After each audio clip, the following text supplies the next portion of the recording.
এখন যারা এটা দেখছেন এটাই চেনা চেহারা, কারণ এর আগে সিপিআইএম এর নেতারা 2021 সালে বলেছিলেন যে আমাদের কর্মীরা রাজনৈতিক সচেতনতার পরিচয় দিয়েছে, নো ভোট টু বিজেপিতে অংশগ্রহণ।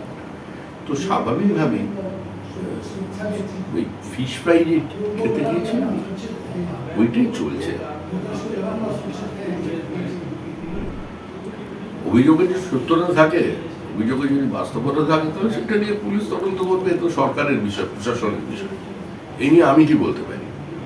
তবে এটা ঠিকই তৃণমূল কংগ্রেসের ভিতরে এখন তাদের নিজস্ব রসায়ন নিয়ে দ্বন্দ্ব শুরু হয়ে গেছে। কত তাড়াতাড়ি দলটাকে তুলে দেওয়া যায় সেই চেষ্টা কেউ করছেন, আবার কেউ দলটাকে আঁকড়ে বেঁচে ধরে থাকতে চাইছেন।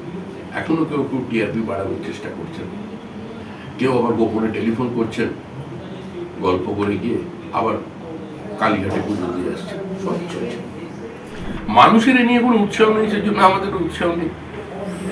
তৃণমূল কংগ্রেসকে মানুষ গ্রহণ করেছে, পরীক্ষা করেছে, দেহ মন দিয়ে স্পর্শ করেছে, এখন তৃণমূল কংগ্রেসের বিসর্জন দিয়ে দিয়েছে।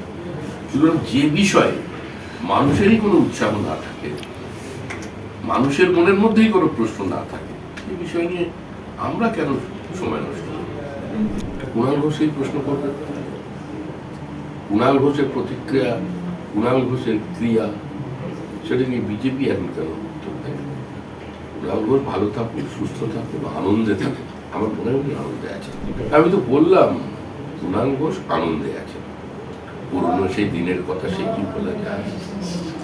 আমি কোনো বক্তব্য রাখতে চাই না। দুর্নীতির বিরুদ্ধে সরকার তদন্ত করছে। এর আগে শোনা গিয়েছিল এসআইআর এর জন্য আত্মহত্যা হয়েছে, তার আগে শোনা গিয়েছিল নোটবন্দির জন্য আত্মহত্যা হয়েছে। এই সমস্ত আত্মহত্যার উত্তর পশ্চিমবঙ্গের মানুষ দিয়ে দিয়েছেন। এবার যাদের দিয়েছেন সেই সরকারকে কাজ করে দেখাতে হবে। মানুষের এত প্রত্যাশা, এত আবেগ ডাবল ইঞ্জিন সরকারের প্রতি, তাদের আস্থা, ভয় নয় ভরসার প্রতি ভরসা, এটা এখন আমাদের কাজ করে বাস্তবায়িত করতে হবে। আমার মনে হয় আমাদের কর্মীদের, আমাদের নেতাদের, আমাদের মন্ত্রীদের এর দিকেই নজর দেওয়া বেশি প্রয়োজন। Subscribe to One India and never miss an update.